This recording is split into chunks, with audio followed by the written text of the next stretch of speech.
오후의 시작 함께 하실래요? 안녕하세요. 세상의 모든 정보 아나운서 전주리입니다. 축구 국가대표팀을 이끌 임시 사령탑에 황선홍 현 올림픽 대표팀 감독이 선임된 상황이죠. 이른바 투잡을 하게 된 건데요.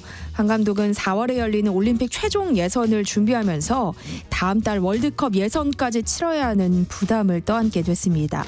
두 마리 토끼를 잡으려다 둘 다 놓칠 수 있다는 우려가 나오는 이유인데요. 여러분은 어떻게 생각하시나요? 황선홍 감독은 경기 준비는 물론 대표팀 내부 갈등을 수습하는 과제도 해결해야 하는데요. 당장 이강인 선수 소집 여부에도 관심이 쏠리고 있습니다. 관련 소식 잠시 뒤 스포츠 핫 이슈에서 자세히 살펴보겠습니다. 맞벌이 부부가 늘면서 아이 훈육을 어떻게 해야 할지 고민하는 분들 많으실 겁니다. 부모와 애착 형성이 되기 전에 훈육을 해도 괜찮은 건지, 연령에 따라 어떻게 훈육을 해야 하는지 매 순간 쉽지 않은 선택에 놓이게 되는데요. 라디오 상담소 우리 아이는 왜 코너에서 해법 알려드릴 예정이니까요. 궁금한 분들 계속해서 함께해 주세요. 세상의 모든 정보는 청취자분들의 관심과 참여를 기다립니다. 방송 들으시면서 궁금한 점이 있으시거나 의견 공유하고 싶은 분들이 계시다면 문자 보내주세요. 추첨을 통해서 모바일 쿠폰 보내드립니다. 참여하실 번호 샵 9730번이고요. 짧은 문자 50원, 긴 문자는 100원의 이용료 부과됩니다. 공 게시판을 통해서도 무료로 참여하실 수 있고요. KBS 1라디오 유튜브 채널을 통해서도 실시간으로 시청 참여하실 수 있습니다. KBS 세상의 모든 정보 지금 시작합니다.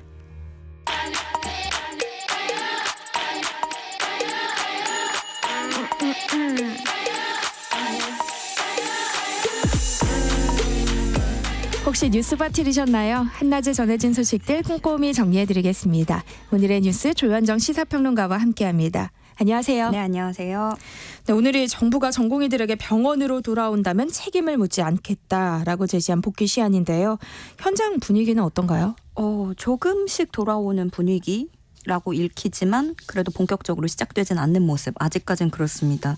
저녁까지 밤까지 지켜봐야겠고요. 네. 어제 오전 11시 기준으로 전국 주요 100개 수련병원에서 294명이 복귀한 것으로 파악됐습니다. 복귀한 숫자는 전체 이탈 규모하고 비교를 하면 3% 수준이고요. 서울경찰청 공공범죄수사대는 어제 업무방해 등의 혐의로 대한의사협회 관계자 등 5명 수사에 착수를 했고, 또 전공의들에게는 업무 개시 명령을 내리는데, 정말 휴대전화 꺼놓고 그랬잖아요. 네. 그래서 자택에 직접 방문해서 이 업무 개시 명령을 전달을 하는 식으로 송달 효력을 더 높이기 위해 나서기 시작했습니다. 박민수 복지부 차관은 10명이 사직 후에 업무 개시 명령을 따르지 않으면 10명 모두에게 처분이 내려질 것이고 굉장히 기계적으로 법을 집행하겠다, 이렇게 밝히기도 했는데요. 이에 따라서 오늘 디데이가 끝나면 당장 3월부터 사전 통지 절차에 돌입할 것으로 보입니다. 지금 그 복귀 명령이 이게 적합하냐 아니냐 이거랑은 별개로 이미 어쨌든 명령은 내려진 거고 여기에 따르지 않은 거라서 이거는 명령 위반이고 처벌 대상이 된다는 게 법조계 해석이고요. 전공의들을 앞으로 참고인 신분으로 조사를 할 수도 있겠지만 9천여 명을 다 조사하는 건 현실적으로 어렵고, 그래서 대표급 중심으로 조사할 가능성이 높게 점쳐집니다. 지금 국민 여론이 워낙에 또 돌아서다 보니까 뭐 면허 정지로도 부족하다라는 말도 나오고, 그리고 또 이 면허라는 자체가, 이 존재 자체가 의사들의 고자세를 또 유발하는 그런 원인이라고 보고도 있지만, 정부의 목표도 사실 누구를 막 찍어내고 처벌한다기보다는 의료 대란을 해소하는 게 먼저일 거 아니에요. 그러다 보니까 다수의 의사들을 이렇게 처벌하는 거는 어려워 보입니다. 조규홍 복지부 장관은 오늘까지 복귀하라는 당부를 거듭 강조하면서 오늘 또 인터뷰를 했는데 전공의들 숫자가 이탈 숫자는 조금씩 줄어들고 있으면서도 아직까지 본격적인 복귀는 이루어지지 않고 있다라고 밝혔고요. 앞서 건국대병원 이탈했던 전공의 중에 12명이 복귀했다라는 소식이 전해지기도 했는데 서울대 그 빅5 병원에서는 아직은 또 미복귀 의견이 강한 분위기다. 지금까지는 또 그렇게 전해지고 있습니다. 네. 그런가 하면 보건복지부 박민수 차관이 어제 전공의들에게 직접 만나서 대화를 하자라는 문자를 보낸 것을 알려지고 있어요. 네, 비공개 만남을 제안한 건데요. 박민수 이 차관 명의로 문자 메시지를 보내서 그동안 공식 발표로 여러 차례 대화 제안하고 연락을 취했지만 연락이 닿지 않는다라면서 아예 시간하고 장소를 고지해버린 거예요. 오늘 오후 4시 서울 여의도 소재 건강보험공단 서울강원지역본부 이렇게 통지를 했고요. 이주호 부총리 겸 교육부 장관은 40개 대학 총장들과 9일 만에 또다시 간담회를 가졌습니다. 그러면서 휴학 신청이 요건을 갖추지 못한 경우에는 좀 반려하는 식으로 이렇게 좀 적극적인 조치를 취해줄 것을 요청하기도 했습니다. 네, 이런 가운데 집단행동에 반대하는 전공의 모임이 등장했다면서요. 정확히는 SNS 계정이 열린 건데요. 다른 생각을 가진 의대생 전공의들이라는 이름입니다. 그 폐쇄적 환경 속에서 목소리를 내기 어려웠던 의대생과 전공의들의 연락을 기다린다라는 글이 올라왔는데요. 이 계정을 보면 의대생은 집단 내에서 그 동맹휴학에 반대하는 사람을 색출해서 낙인 찍고 찬반 문제 이전에 어떤 정보도 얻지 못한 채 선배들의 지시를 기다려야만 하는 학생들도 적잖은 현실이다. 이렇게 얘기를 했고요. 그러면서 이 지금 상황이 어떤 발전적인 요구사항의 논의는 부재했다는 거예요. 네. 그래서 정부와 의사 간의 파워게임만 부각이 되고 정작 앞으로 나아갈 그런 더 나을 의료라는 목표는 뒷전으로 밀려났고 또 무엇보다 공론화 과정에서 의대생들, 전공의들, 주체들이 빠져버리면서 고민이 지워지고 있다라는 점도 강조를 했고요. 다만 여론 중에는 이게 이 계정 운영자가 진짜 전공의가 맞는지 뭐 이런 의구심도 나오고 있는데 몇몇 언론에서 인터뷰를 또 익명으로 하긴 했더라고요. 지금 그 제자들, 전공의들이 비운 의료 현장은 의대 교수들이 지키고 있는데요. 남아있는 인력들도 지금 너무너무 힘든 상황이잖아요. 과부하가 오면서 남아있는 의지가 있어도 이들조차 견디기 힘들 거다라는 우려가 나오고 있는 상황인데 그런 가운데 분당 서울대병원 교수들은 중환자실이나 응급실 같은 필수 의료 현장만큼은 쓰러질 때까지 지키겠다라는 의지를 내보이기도 했습니다. 결의문을 냈는데요.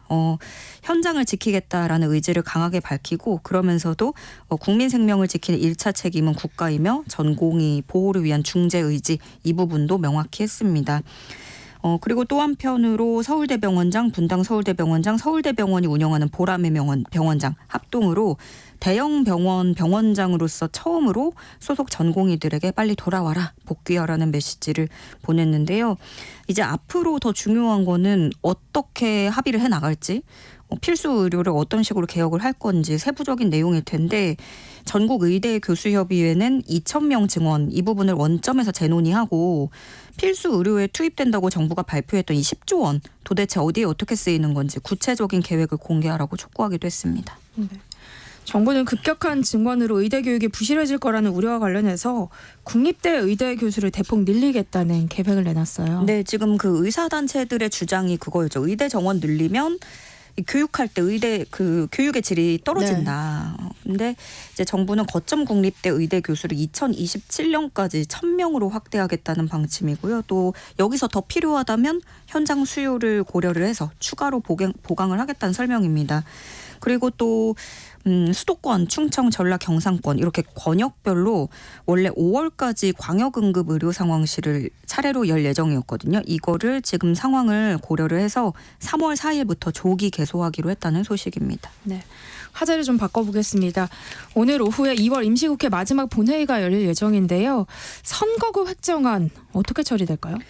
방금 전에 속보로 긴박하게 들어왔는데요. 네. 여야가 이번 총선에 적용할 선거구 획정안을 합의했다는 소식입니다. 그래서 오늘 오후 본회의에서 수정안을 처리할 예정인데 이 선거구 획정안이 원안으로 들어가는 건 아닌 것 같아요. 수정을 해서 통과시킬 건데 그럼 이게 어느 지역에 어떻게 조정되는지 구체적인 합의 내용은 정개특위에서 공개될 예정이라고 전했습니다. 그래서 상당히 극적으로 합의가 돼서 오늘 오후에 국회 정개특위에서 선거구 획정안을 처리한 뒤에 본회의에서 통과시킬 것으로 보이고요. 이로써 그 쌍특검법도 제표결에 붙여질 전망입니다.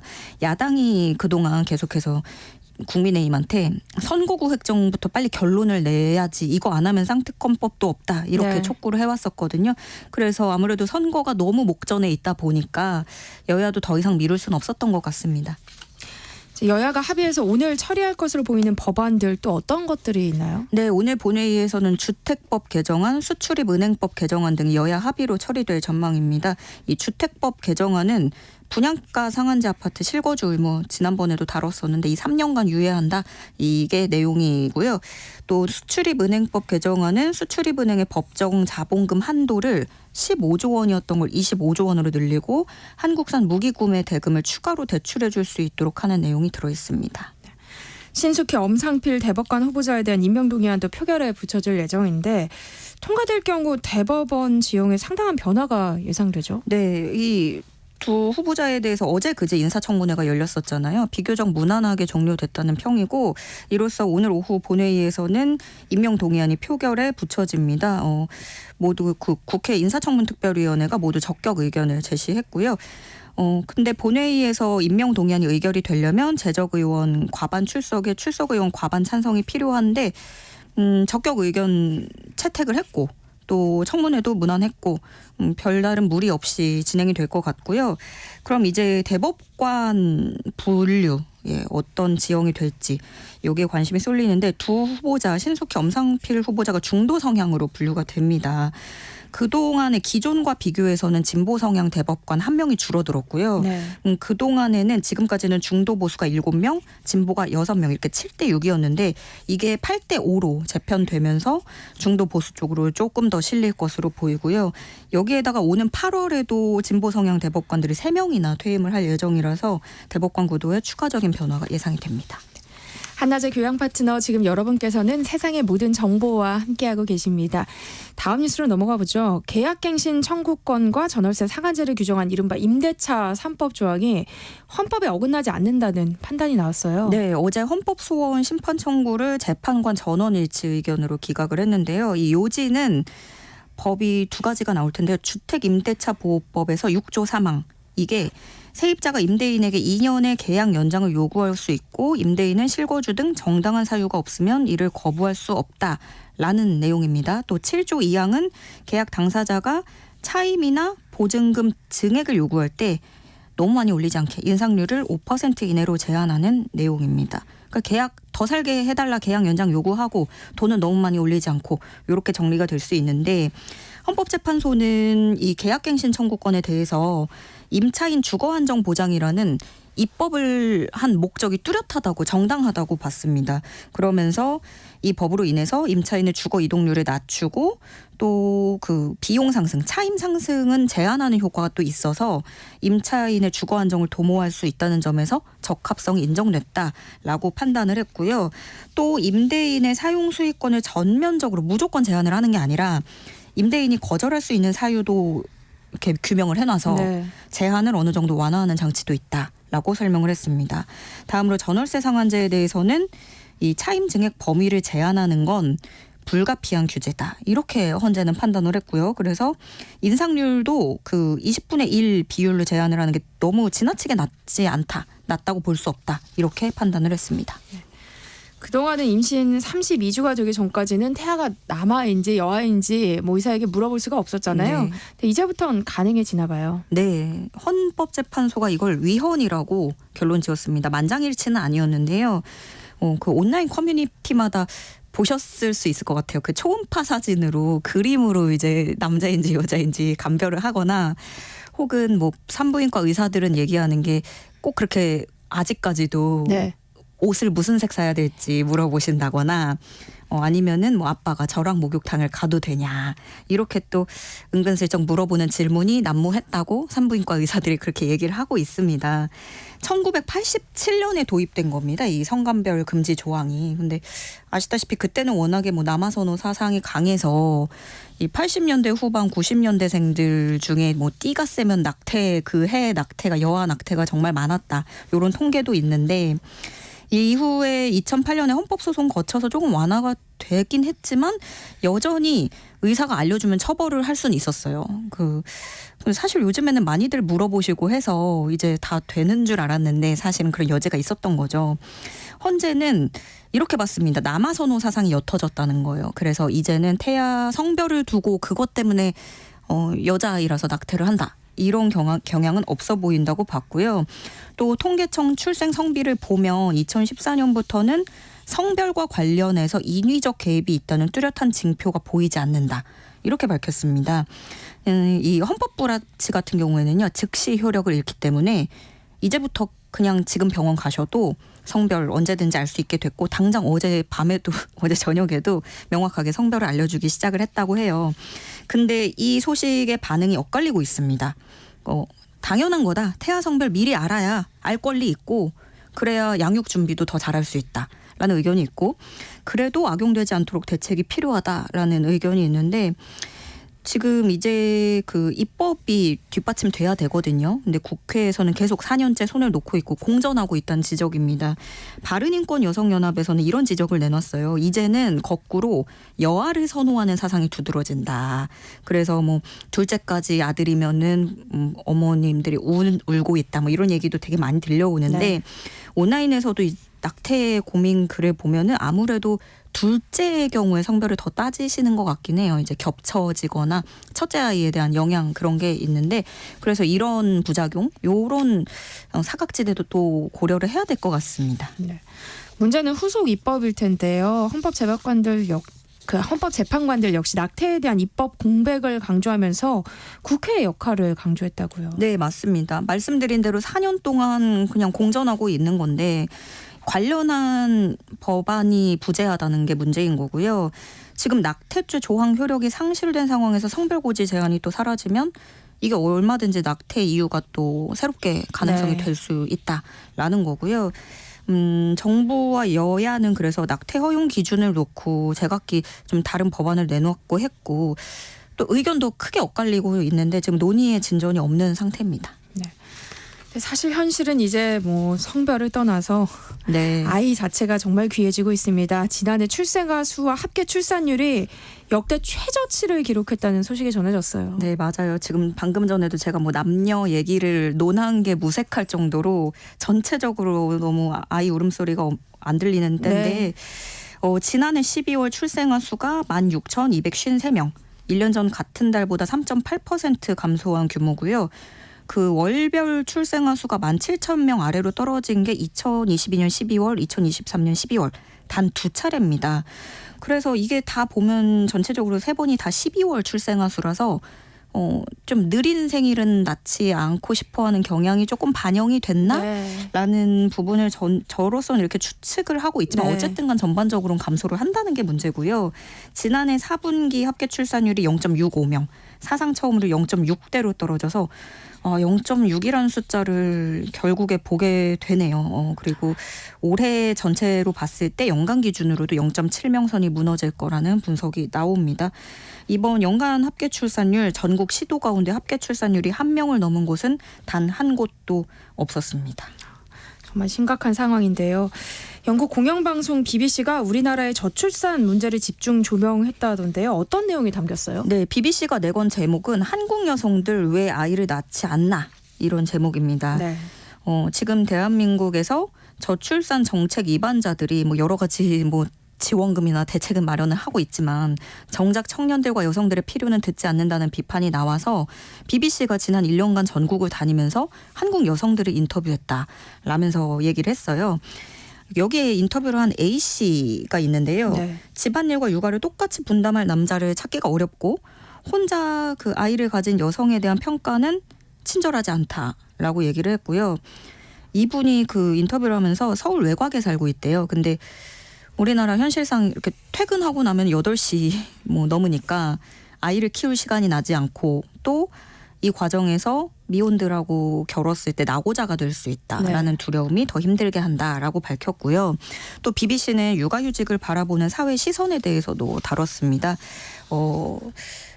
방송국에서 일하는 경우에는 진행자 2명이 퇴사를 하는 경우를 봤고 또 다른 여성은 육아휴직 후에 해고되거나 승진해서 누락된 경우 이런 얘기를 하면서 또 감당할 수 없는 집값도 거론이 됐는데 BBC는 주거비는 세계 공통 문제지만 사교육비가 한국의 독특한 점이라고 평가를 했고요. 네. 한국 경제가 고속 발전하면서 여성들을 고등교육과 일터로 밀어넣었지만 아내와 어머니 역할은 같은 속도로 발전하지 못했다 이렇게 꼬집었습니다. 오늘의 뉴스 여기까지 하겠습니다. 지금까지 조현정 시사평론가와 함께했습니다. 고맙습니다. 네, 고맙습니다. KBS 1라디오 세상의 모든 정보 함께하고 계신 지금 시각은 12시 40분입니다. 이 시각 교통정보 알아봅니다.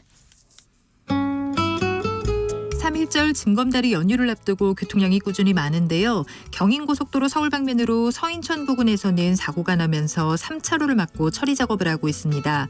평택 제천고속도로 평택 쪽으로 평택터널 부근 사고는 벌써 2시간 가까이 1차로를 막고 처리 작업을 하고 있는데요. 송탄부터 5km 구간에서 속도 많이 떨어져 지납니다. 반대 제천 쪽으로 금광 3터널 부근에서도 사고가 나면서 1, 2차로가 막혀 있습니다. 이 여파바다 남한성 나들목을 지나면서부터 극심한 정체입니다. 중부고속도로 하남 쪽으로 곤제암 분기점 부근 1차로에서는 낙하물을 처리하고 있고요. 경부고속도로 부산 쪽으로 오산에서 안성 분기점 사이로는 5차로를 막고 작업을 하고 있어서 9km 구간에서 속도 줄여 지납니다. 서울시내 내부순환로 성수분기점 쪽으로 홍지문 터널을 빠져나와서는 3차로에 고장난 차가 서 있습니다.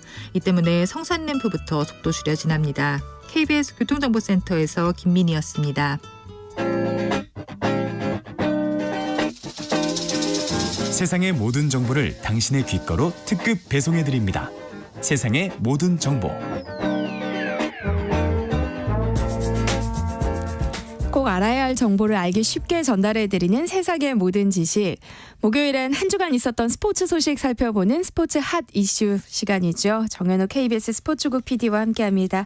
안녕하세요. 네, 안녕하십니까. 네, 한국 축구 대표팀의 임시 사령탑 황선홍 감독이 맡게 됐어요. 네, 27일 대한축구협회 결정에 따라서 3월에 열릴 이제 2026 월드컵 2차 예선 태국전 2연전의 임시 감독을 황선홍 네. 현재 올림픽 국가대표팀 감독이 이제 맡게 됐습니다. 이렇게 되면서 이제 황선홍 감독 입장에서는 지금 이 대한민국 축구계에 있어서 가장 중요한 임무가 두 가지가 있습니다. 뭐냐면은 월드컵 예선이랑 네. 다가올 파리 올림픽 예선이 또 있어요. 네. 그래서 이 가장 두 가지 중요한 임무를 모두 떠안게 된 굉장히 좀 어려운 임무를 떠게 된 상황이 됐습니다. 근데 지난주만 해도 축구협회가 정식 감독을 선임하겠다 네. 이런 입장이지 않았나요? 뭐 불과 이게 2월 21일 때 이 정혜성 전력 강화 위원장의 발표였거든요. 3월 전에 임시 감독이 아닌 정식 감독을 섭외하고 국내파의 비중을 두겠다라고 이제 메시지를 내놨습니다. 그런데 네. 어쩔 수 없는 것이 3월 전에 정식 감독을 섭외한다고 하면 이게 21일이었으니까 네. 8일 남은 상황이었단 말이죠. 그런데 당연히 외국인들의 경우에는 이제 오는 시간도 있고 또 이제 리스트를 봐서 면접도 보고 그쵸. 그런 물리적인 절차로 봤을 때는 외국 감독을 섭외하는 것을 사실상 배제한 게 아니냐라는 네. 또 비판이 있었습니다. 그렇기 때문에 일단은 국내파로만 초점을 맞춰놓고 시작했다는 점에서 1차적으로 약간 비판의 여론이 있었고요.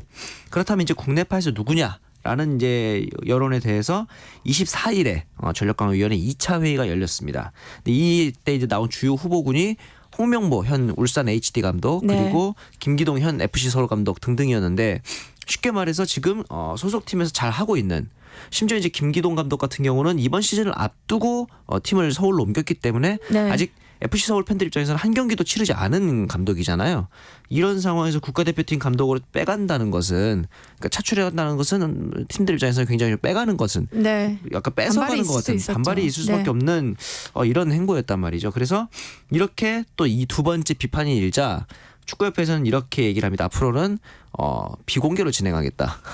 그러니까 이게 갈수록 뭔가 좀 악화되고 있는 상황이었는데 이렇게 계속 또 반발이 거세지니까 결국 전력강화위원회에서는 3월 이전에 정식 감독 선임 방침을 철회를 합니다. 네. 그러면서 일단 3개월 임기의 임시 감독을 먼저 선임해서 당장 급한 3월 21일과 26일에 있을 태국과의 월드컵 2차에서는 황선홍 감독에게 맡기기로 결정을 하게 된 거죠. 네. 근데 임시 감독으로 박항서 전 베트남 축구대표팀 감독이 유력하게 거론되기도 했잖아요. 네네. 그런데 황선홍 감독이 선임된 배경은 뭘까요? 이거죠. 그러니까 국내파 앞서 말씀드린 후보군 중에서 이제 홍명보 감독이나 김기동 감독 같은 현 소속팀과의 문제가 있으니 네. 어렵고 현재 이제 무직인 감독들 중에서 최용수 감독 그리고 박항서 감독이 꽤 유력한 후보로 다시 또 올라온 상황이었는데 네. 최용수 감독 같은 경우는 일단은 이 대표팀 연령별 대표팀을 포함해서도 대표팀의 감독을 경험을 해본 적이 없습니다. 그리고 최근에 이제 강원 FC 감독에서 경질됐다는 측면이 좀 약간 부담스러울 수도 있었고 네. 박항서 감독 같은 경우는 임시 감독, 그러니까 왜냐면은 나이가 좀 있다 보니 네. 길게 감독직을 하기 조금 어렵지만 2경기 정도 지금 어떻게 보면 굉장히 좀 흐트러진 대표팀 분위기를 잡는 점에 있어서는 이렇게 약간의 그 연령대가 있는 감독이 좋지 않겠느냐라는 네. 의견도 있었고, 그래서 여러모로 봤을 때 본인의 의향도 있고 여론이 좀 흘러가고 있었는데 네. 막판에 결국에는 박항서 감독에게 맡기게 조금 알 수 없는 이유인 것 같아요. 제가 생각하기에는 너무 또 구시대로 흘러가는 거 아니냐라는 의견도 있지 않았을까라는 생각이 들기도 하고, 뭐 향가안에서는 고위층의 의견이 반영된 게 아니냐 이런 얘기도 네. 있고 그런 상황입니다.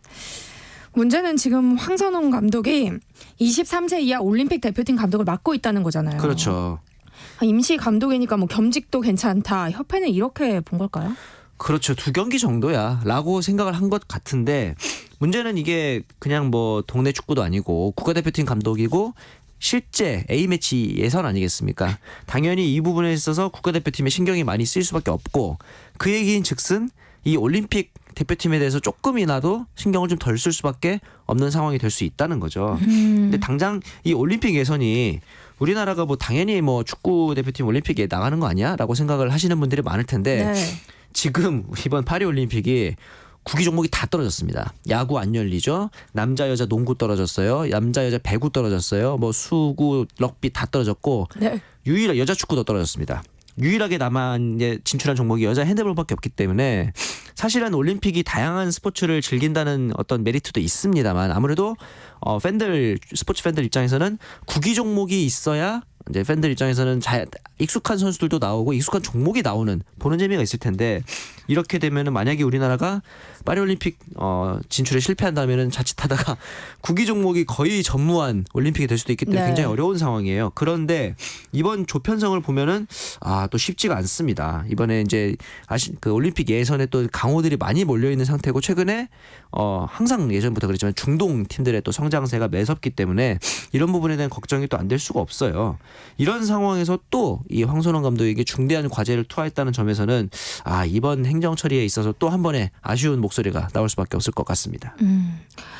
뭐 황선홍 감독 앞에 여러 가지 숙제들이 놓여 있겠지만 맞습니다. 일단 제일 시급한 건 선수단 내 갈등 봉합일 것 같아요. 국가대표팀은 지금 갈등이 거의 극에 달아있는 상태죠. 네. 예전부터 우리나라 대표팀을 쭉 사랑해 주신 분들 많은 분들 아시겠지만 이렇게까지 팀 내에서 갈등이 있었던 적은 없었어요. 사실은 뭐 그냥 썰 정도였지 선수들이 네. 공식적으로 인정하고 이런 경우는 없었는데, 네. 물론 협회가 먼저 인정하긴 했습니다만, 이런 상황에서 만이 하나 이 태국과의 2연전에서 한 경기라도 좀 좋지 않은 결과가 나올 경우에는 일단 다가올 6월에 또 싱가포르 원정에서 아마도 정식 감독의 데뷔전이 되겠죠. 네. 굉장히 부담스러운 경기가 될 거고, FIFA 랭킹이 떨어지는 문제도 있을 거고요.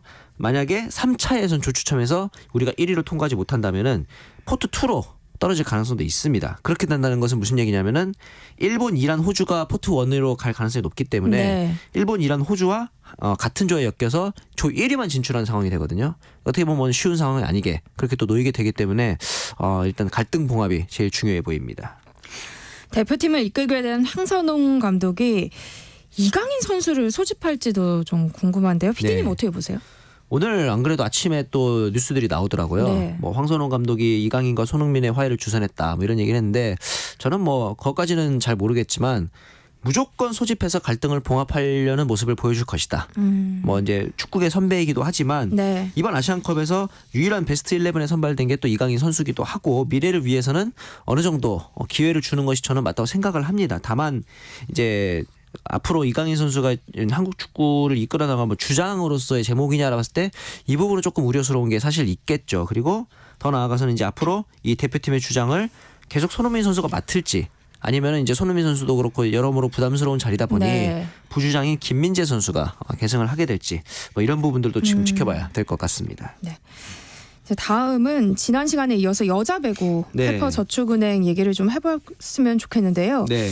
일단 선수단 내 괴롭힘 사건 가해자가 이 도쿄올림픽에도 출전했던 국가대표 리베로 오지영 선수로 맞습니다. 밝혀졌어요. 이 오지영 선수에게 이제 후배를 괴롭혔다라는 이제 혐의를 받게 됐는데, 네. 지난해 6월부터 괴롭힘이 있었다라고 파악을 했고, 후배 2명이 이로 인해 팀을 떠났다라고 이제 한국 배구연맹 상벌위가 밝혔습니다. 네. 그러면서 1년의 자격정지 처분이 나왔어요. 1년 자격정지의 근거는 이 선수인권보호위원회 규정 10조 사항에 보면 폭언 그밖에 가벼운 폭력 행위의 경우 1개월 이상 1년 이하의 자격정지 처분을 내릴 수 있다라고 돼 있습니다. 네. 그렇다면 이게 무슨 얘기냐면 1년 자격정지를 받았다는 건 최고 수준의 최고 수위의 처벌을 받았다 이렇게 볼 수 있는 거예요. 이렇게 되면서 오지영 선수 입장에서는 물론 본인이 뭐 잘했다는 얘기는 아니지만 최고 수위의 처벌까지 나왔다는 것 이 부분에 있어서는 굉장히 좀 당황스럽다라는 얘기를 했었고 이거는 이제 오지영 선수 올해 나이로 이제 36입니다. 네. 35 이제 나이인데 이 나이에 1년 동안 선수 생활을 포함해서 어떠한 운동도 할 수 없는 상황이거든요. 네. 실질적으로 은퇴를 강요하는 것이 아니냐 이런 식의 또 반발도 있는 상태이기도 합니다. 피해자로 지목된 후배 선수가 직접 인터뷰를 하기도 했던데요. 네. 구체적으로 어떤 괴롭힘이 있었던 거예요? 직접적인 폭력 행사라고 보기는 좀 어렵고, 네. 이제 실제로는 이제 어떤 그 강요, 뭐 선수단 내에서 외출을 하지 말라든가, 그다음에 이제 어떤 폭언 이런 것들에 대한 이제 고발이 있었고 네. 이에 대해서 또 오지영 선수 입장에서는 이전에도 친하게 지냈었는데 최근에 이제 페퍼저축은행이 23연패라는 좋지 않은 성적을 기록하다 보니 조금 자중해라라는 것에 어떤 그 소위 말하는 기강을 잡기 위한 네. 행동들이 선수단 입장에서는 좀 불쾌하게 받아들였을 것 같다라고 이제 본인은 해명을 했거든요. 네. 그리고 이제 그 뒤에 이제 선수들의 괴롭힘에 대한 내용 중에서는 뭐 음식물을 튀기기도 했다. 라고 이제 식사를 하는 도중에 네. 음식물을 튀겼다 이런 식의 이제 증언도 있었는데 오지영 선수의 또 반론을 들어보면은 그거 그냥 장난으로 한 거고 시작은 그 후배가 먼저 했다. 서로 장난하고 논 거다. 이런 식의 또 이제 반론도 있었기 네. 때문에 이 부분은 조금 더 제 생각에는 장기화될 수도 있겠다라는 생각이 듭니다. 앞서서 뭐 얘기도 해주셨지만 네. 어쨌든 은퇴 위기에 몰리게 된 거잖아요. 네네. 오지영 선수 입장에선 소명할 시간이 너무 짧았다. 맞습니다. 이런 얘기를 했어요. 왜냐하면 이 괴롭힘 사례를 이 두 선수가 후배 두 선수가 16가지 그리고 이제 6개의 사례를 추가해서 22개의 사례를 제시를 했어요. 그리고 이제 그때부터 오지영 선수가 이에 대한 반박을 준비를 하고 있었는데 시간이 부족했던 거죠. 그래서 거의 밤새서 2차 상벌이 1차 상벌이와 2차 상벌이 사이에 이틀밖에 없었기 때문에 이 사이에 이제 준비를 해서 소명을 했습니다. 그리고 소명을 다 끝난 시간이 오후 12시에서 12시 반 사이였고요. 상벌이 자격정지 1년 처분이 나온 게 1시쯤이었습니다. 그러니까 실질적으로 22개의 행위에 대한 반박 그리고 주장을 30분 만에 다 듣고 판결을 내렸다라고 보기에는 물리적으로 시간이 너무 짧다라는 것이 이제 오지영 선수 측의 또 주장이기도 하고요. 네. 또 배구계에서는 관리 감독을 해야 할 페퍼저축은행 구단에게는 네. 아무런 제재가 없었다. 이 점을 두고 좀 지적이 나오고 있던데 어떻게 보세요? 앞서 말씀드린 것처럼 팀이 23연패에 빠져 있었거든요. 그래서 이 와중에 이제 선수들이 외출을 나갔다가 교통사고를 낸 거예요. 이 교통사고가 난 상황에서 이런 일이 있다 보니 좀 자중해라라고 했는데 당시에 이제 감독이었던 조트린지 감독이 내가 외출을 허용한 건데 오지영 선수가 왜 선수단을 굳이 이렇게 규제하느냐라고 얘기를 했을 정도니 어떻게 보면 이 외국인 감독의 정서, 우리나라 선수들의 정서가 맞지 않아서 생긴 일일 수도 있겠다라는 생각이 들고 결국 이 조트린지 감독이 이제 계약 해지가 됐고 이경수 감독 대행이 당분간 페퍼저축은행을 이끌게 됐습니다. 마지막 소식 살펴보죠. 이정우 선수가 미국 메이저리그 시범 경기 데뷔전을 가졌던데요. 결과는 네. 어땠어요? 역시 이정우 선수답게 첫 타석부터 안타를 때려냈는데 사실 이 꿈의 무대에 데뷔하는 첫 타석 긴장이 될 수밖에 없는 상황인데도 네.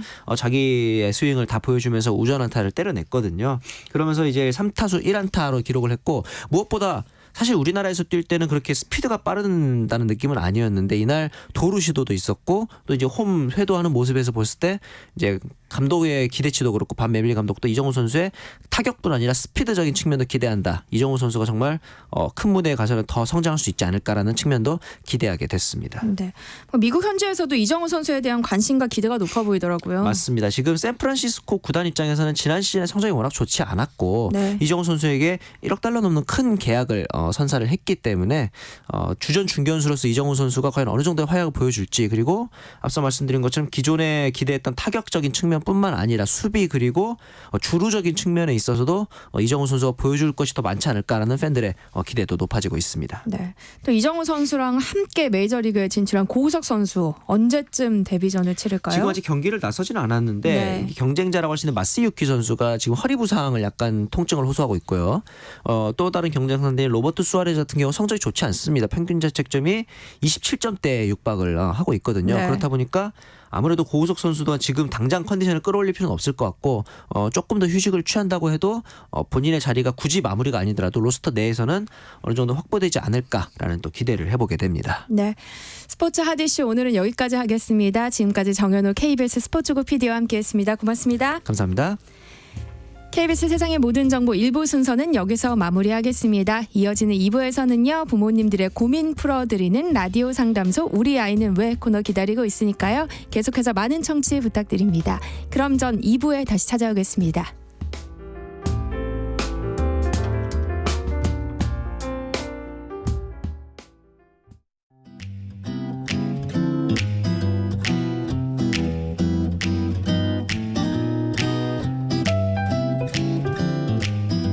안녕하세요.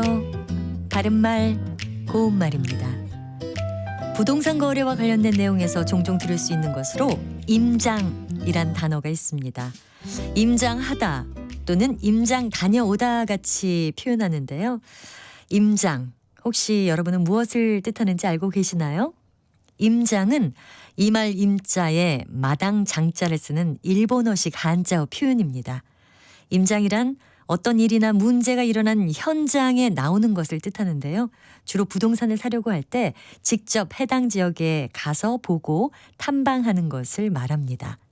그러니 임장 대신에 발품을 팔다 또는 현장을 방문하다 같은 우리식 표현으로 바꿔서 사용하는 것이 더 바람직하겠습니다. 이처럼 우리 생활 속에서 알게 모르게 사용되고 있는 일본식 표현이 여전히 많이 있습니다. 실력이 비슷한 사람끼리 겨루는 진지하고 열띤 승부를 가리켜 말할 때 진검승부라는 표현을 쓰지요. 그런데 이건 역시 일본어 표현을 단순히 우리식으로 한자음을 읽은 것입니다. 그러니 진검승부 대신에 생사겨루기로 순화해서 사용하면 어떨까요? 그리고 고집이 세고 고약한 성질 또는 그런 성질을 부리는 버릇이나 태도를 가리켜서 곤조라고 할 때가 있습니다. 그런데 이건 역시 일본어식 한자 표현인 근성을 우리식 한자음으로 읽은 것에 지나지 않습니다. 그러니까 곤조 대신에 근성이라고 하는 것이 더 적절하겠습니다. 바른말 고운말 아나운서 변희영이었습니다.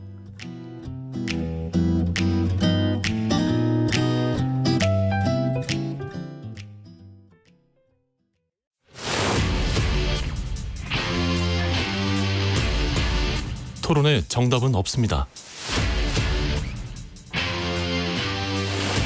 토론이 세상을 바꿀 수도 없습니다. 하지만 질문은 새로운 세상을 만들 수 있습니다. 질문으로 올바른 세상을 만드는 첫걸음. 평일 저녁 7시 20분 KBS 열린 토론.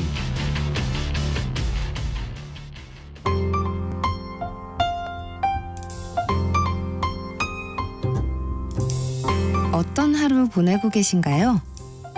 눈코 뜰 새 없이 바쁘게 지나가는 한 주. 월요일부터 금요일, 매일 밤 10시부터 12시까지는 오롯이 당신만을 위한 시간입니다. 당신을 위한 지식 쉼터. 오늘 밤 일라디오.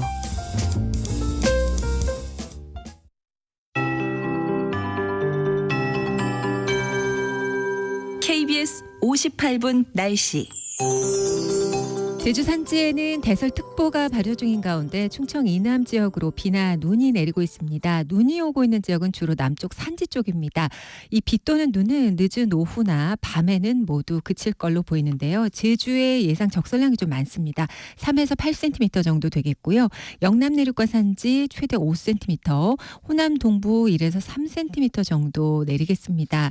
오늘 밤부터 북서쪽에서 찬 공기가 남하해 기온이 뚝 떨어지기 때문에 내일 빙판이나 도로 살얼음이 나타나는 곳이 있을 걸로 보여집니다. 교통안전에 유의하셔야겠습니다.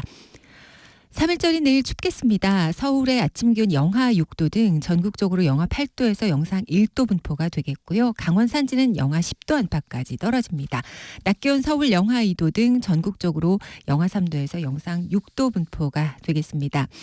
현재 인천과 경기 남부, 충청의 대기가 탁한데요. 오늘 전반적으로 이들 지역의 대기가 혼탁하겠습니다. 그리고 서울과 경기 북부는 오후까지 일시적으로 나쁨 단계로 농도가 좀 오를 수가 있겠습니다. 일겠습니다.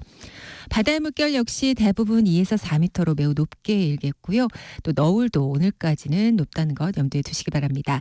오늘부터 모레 사이 전국적으로 바람이 강하게 불겠습니다. 지금 서울의 기온은 6.9도입니다. 강혜종입니다.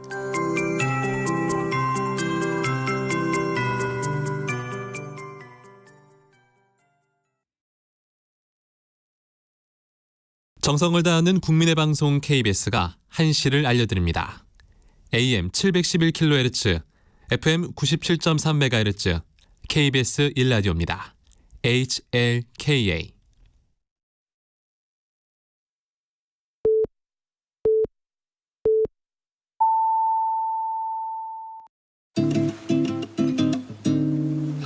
나른한 오후를 책임질 영양 만점 지식 비타민. 세상의 모든 정보.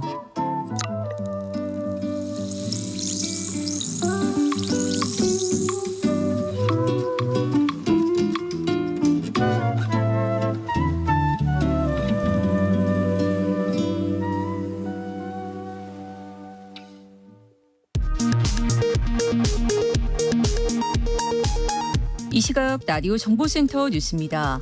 근무지 이탈 전공의가 9,000명을 넘어선 가운데 정부가 다음 달부터 복귀하지 않은 전공의에 대해 면허 정지 처분과 사법 절차를 진행하겠다고 밝혔습니다. 정부는 2027년까지 거점 국립대 의대 교수를 1,000명 늘리기로 했습니다. 국민의힘은 총선 공천에서 인적 쇄신이 없다는 지적에 비례대표 공천 과정에서 보완하겠다며 경남과 인천 지역의 전략 공천을 발표했습니다. 계파 갈등이 고조되며 현역 의원들의 탈당이 이어지고 있는 더불어민주당은 대표적 비명계인 홍영표 의원을 공천 배제했습니다. 한동훈 국민의힘 비상대책위원장에 대한 독직 폭행 혐의로 기소됐다가 무죄가 확정된 정진웅 대전고검 검사에 대해 법무부가 정직 2개월의 징계 처분을 내렸습니다. 서울 강남의 어린이 보호구역에서 음주운전 사고를 내 초등학생을 치어 숨지게 한 40대 운전자에게 징역 5년이 확정됐습니다. 대법원은 검찰과 피고인의 상고를 모두 기각했습니다. 지금까지 라디오 정보센터 뉴스 정한나였습니다.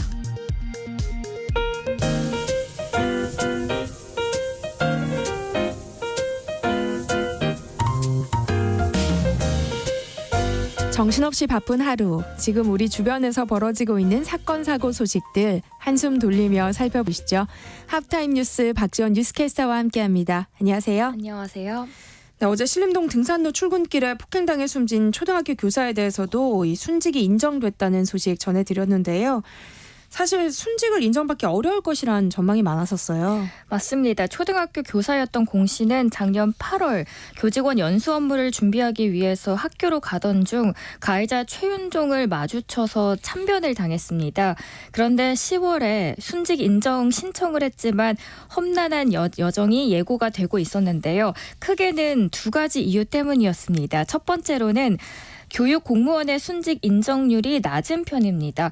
전체 공무원의 순직 인정률이 56%라고 하면은 교육 공무원의 순직 인정률은 26%인데 절반에도 못 미치는 수준이고요.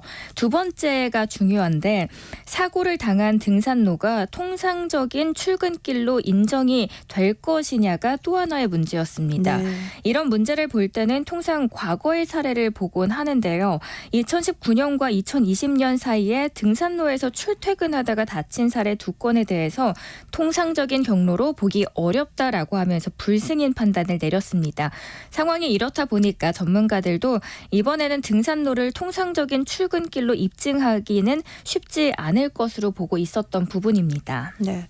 이런 난관을 뚫고 순직을 인정받을 수 있었던 배경에는 이 제자와 동료 또 학부모들의 노력이 있었다고요. 이들의 큰 힘이 도움이 됐습니다.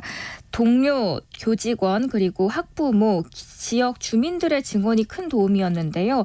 유족 측이 순직 심사에 제출한 사실 확인서만 총 270건이 넘습니다. 심지어 고인이 그동안 몸담았던 지역 축구팀, 제자 그리고 지역 경찰까지 증언에 힘을 보탭니다. 약 16,900명이 서명한 탄원서도 제출이 됐습니다.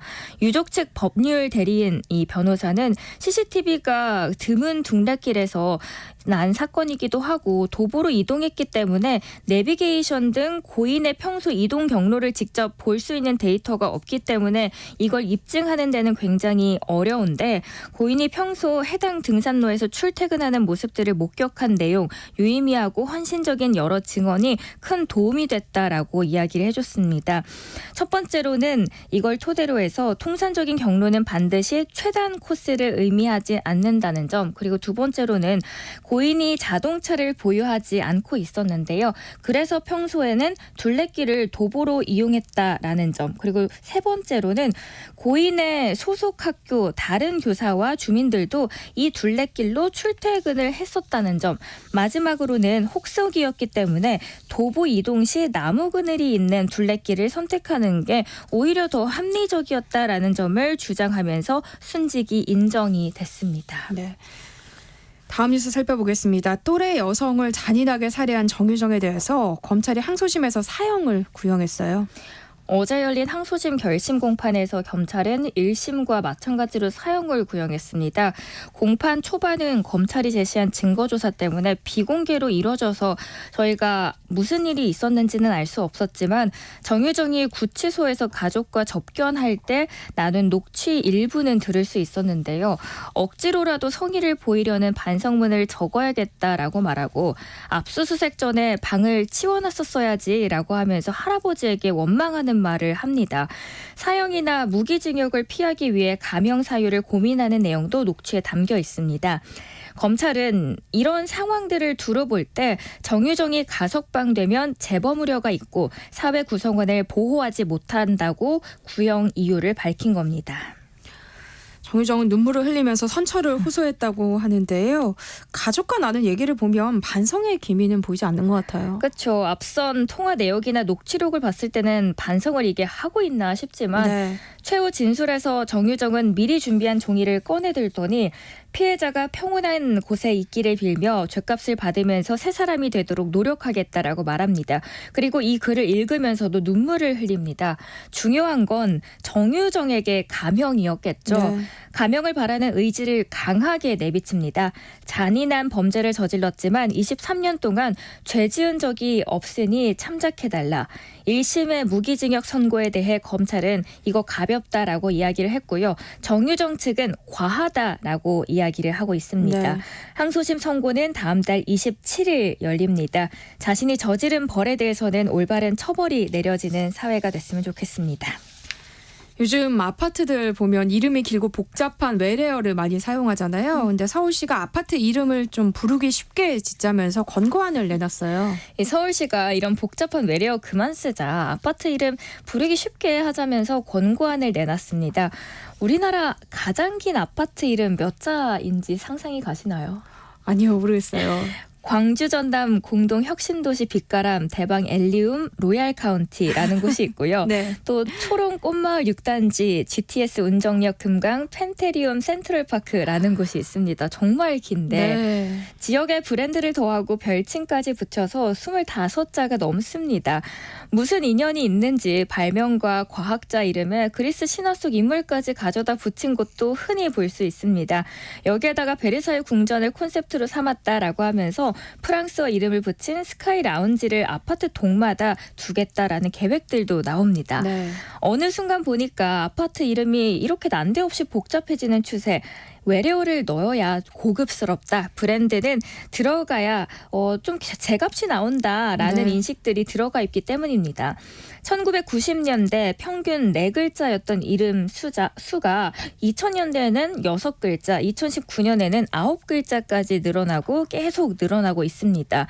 그러다 보니 서울시가 이거 안 되겠다라고 생각을 했고 아파트 이름 길라잡이 책자를 드디어 낸 겁니다. 일단 외래어 사용은 자제하고요.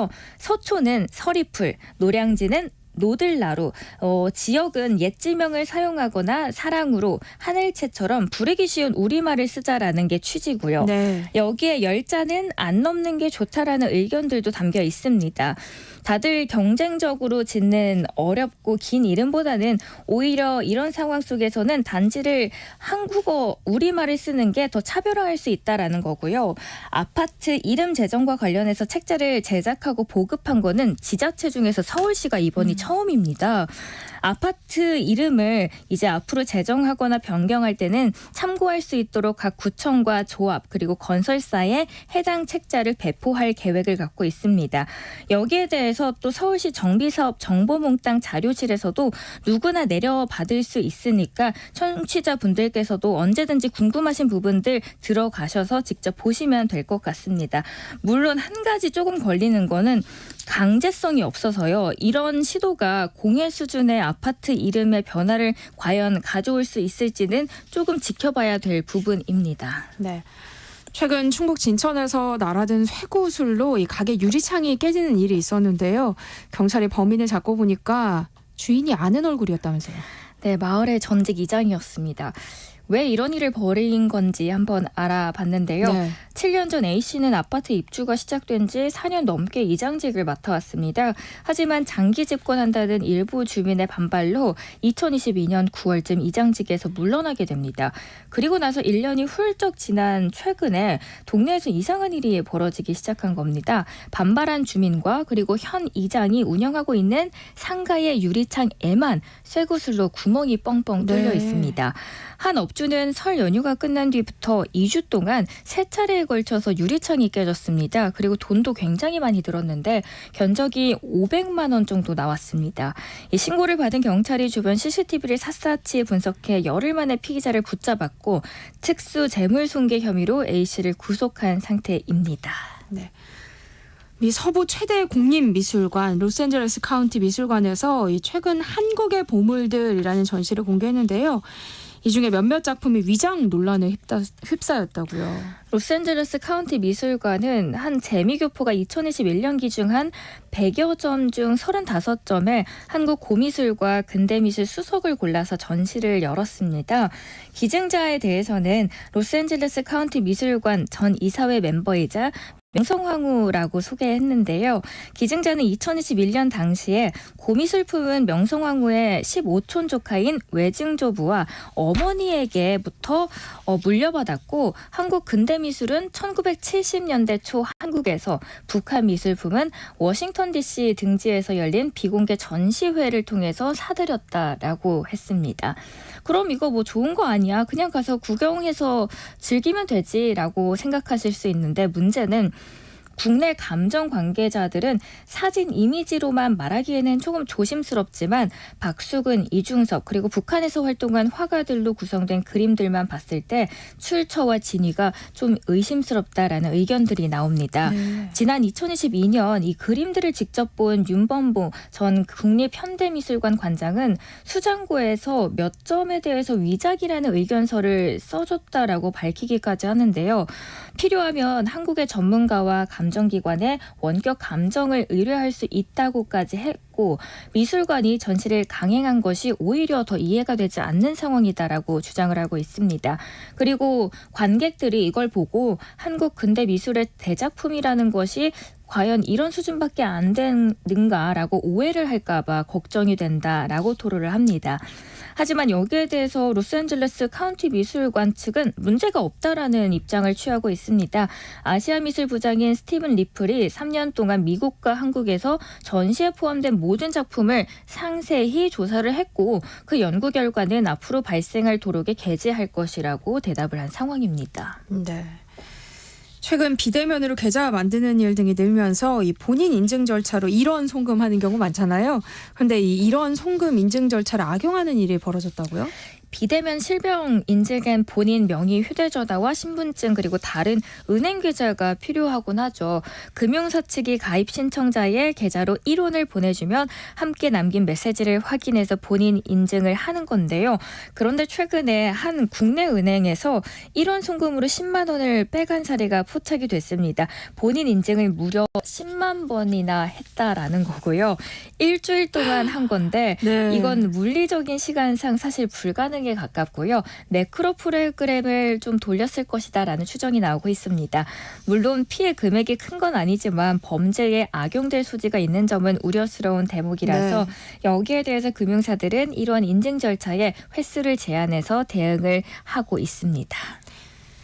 자율과 개성을 중시하는 나라 프랑스에서 56년 만에 학교 교복이 부활을 했는데 이게 또 논란이 되고 있다면서요? 프랑스에서는 처음으로 배지엣이 4개 학교에서 교복 그리고 의무화 여부를 결정하기 위해 교복 착용 실험이 시작이 됐습니다. 프랑스에서는 과거에 19세기 소수의 엘리트 공립학교가 교복을 도입한 적이 있었지만 1968년 68혁명 이후 모두 사라졌습니다. 네. 하지만 학교 권위 확립과 학습 분위기 조성 그리고 학교 폭력 예방을 위해서 56년 만에 다시 이번에 부활하게 된 겁니다. 배지엣이 외에도 추가 시범학교로 선정된 곳은 100개 정도가 되는데 앞으로 2년간 교복을 착용해 본 뒤 2026년 전국적으로 모든 공립학교로 확대될지를 결정할 겁니다. 그런데 여기에 대해서 학부모 사이에서는 엇갈리는 반응들이 나오고 있습니다. 네. 사회적인 불평등을 줄이고 옷이나 외관에 대한 차별 등을 없애는 데 큰 도움이 될 수 있다라는 긍정적인 반응도 있고요.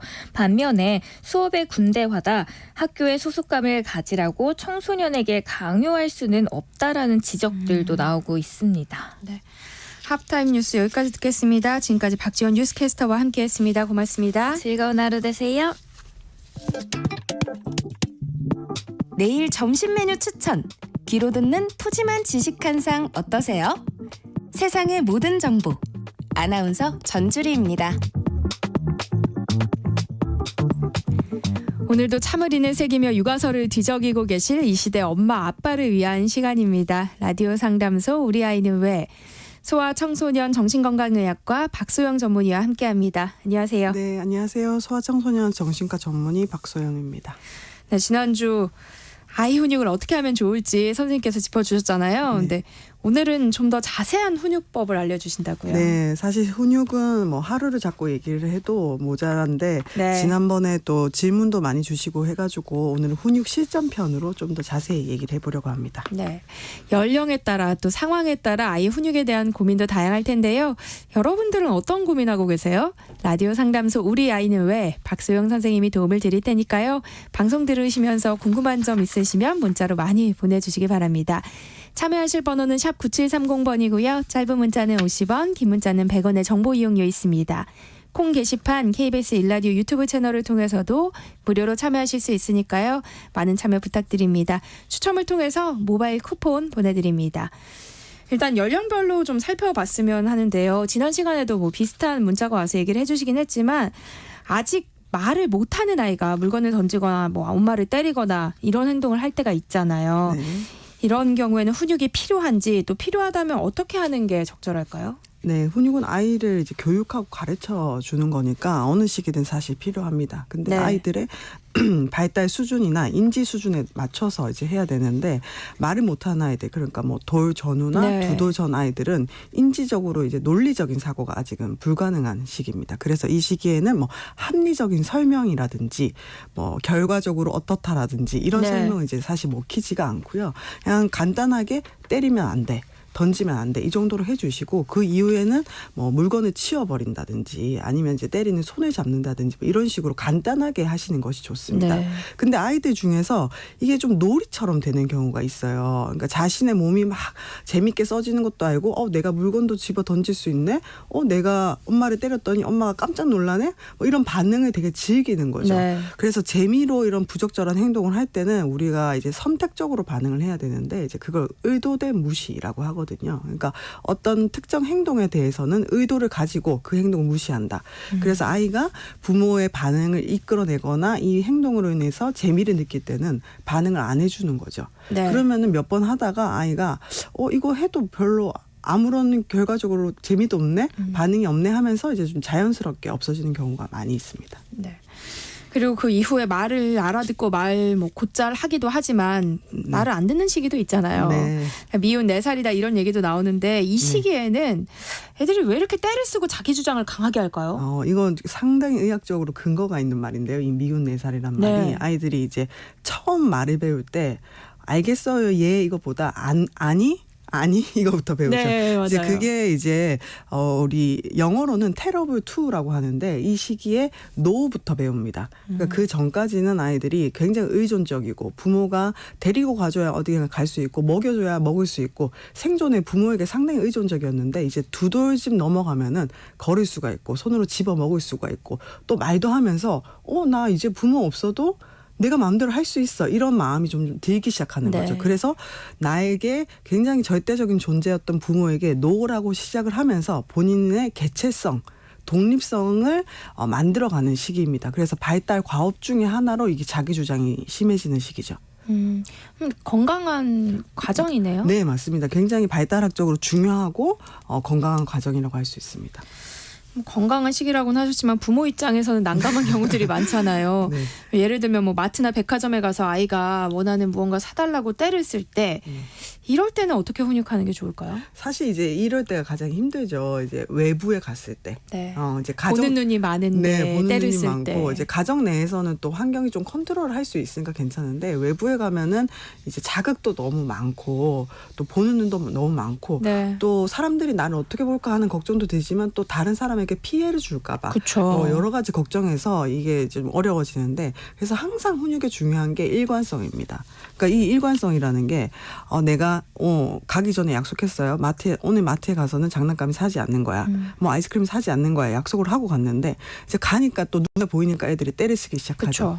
그래서 처음에는 안 된다고 했어요. 너 약속했지 하면서 안 된다고 했는데 계속 때를 쓰고 뭐 뒤집어지고 하니까 이제 부모님이 지쳐서 네. 혹은 시간이 너무 쫓겨서 혹은 주변 눈 때문에 네. 사줘버리면 이제 이게 일관성이 무너지는 순간인 거죠. 근데 이게 한 번 일어나고 두 번 일어나면은 아이들은 이게 학습이 됩니다. 그래서 원래 이제 때를 썼더니 되네? 먹히네? 네. 10번 때렸었어요. 근데 그중에 한두 번만 먹히잖아요. 그러면은 얘들한테는 그게 이득인 거죠. 10번 해도 안 되면 말지만 한두 번은 먹히는 거예요. 그러면 그 다음번에는 떼쓰는 강도가 점점 높아집니다.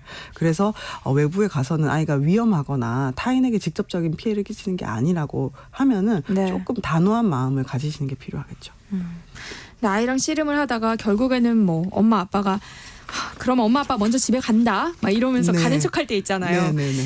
이런 방식은 어때요?